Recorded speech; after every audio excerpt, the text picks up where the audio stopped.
15号出席“一带一路”国际合作高峰论坛的国际货币基金组织，也就是 IMF 总裁拉加德接受了央视记者的独家专访。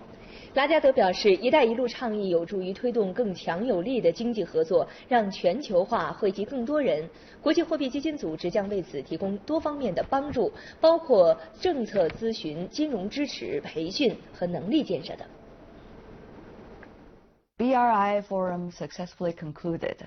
At the end of the day, what do you make of the role between the IMF and this mechanism of Belt and Road Initiative? Well, first of all, the Belt and Road Initiative is, in my view, a very positive proposal by China. And it is positive from a growth perspective. We have always advocated infrastructure projects around the world, both hard infrastructure, soft infrastructure as well, in order to support growth in the short term, but also to improve the terms in the longer perspective. And that's exactly what it is doing. But it is doing it in a very special way, which is a coordinated way. That's where the IMF can play a role. We can help the coordination of policies between the various members of the Belt and Road Initiative.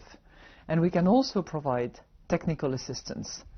As part of the BRA project, we have signed an agreement with the Chinese authorities, and we're going to dedicate capacity development expertise that we have in Beijing for those who will need special technical assistance, special training, in order to put in place efficient infrastructure projects, in order to coordinate at all levels. And from those two perspectives, policy coordination, capacity building, we can really provide the decades of expertise that we have in these fields. You know, even though a lot of people talk about there have been dramatic changes going on in the world, but not many actions, not many implementable initiatives have been raised up as a result of that.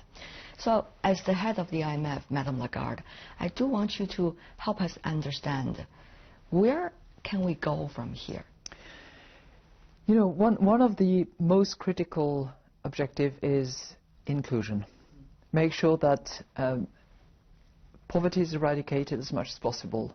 Low income have a chance to get higher. And to do that, it's much easier when you have growth. That's number one.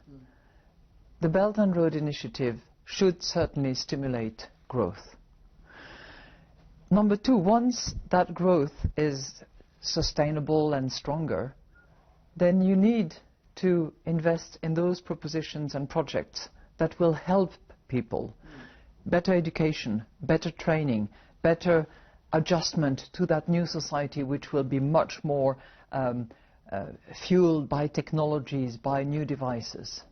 And number three, appropriate redistribution policies in order to make sure that there is a proper sharing and there is a proper burden sharing by people, because it is otherwise that sense of being excluded, being deprived, the system being unfair, that leads to rejection of the entire system, which can otherwise be very beneficial.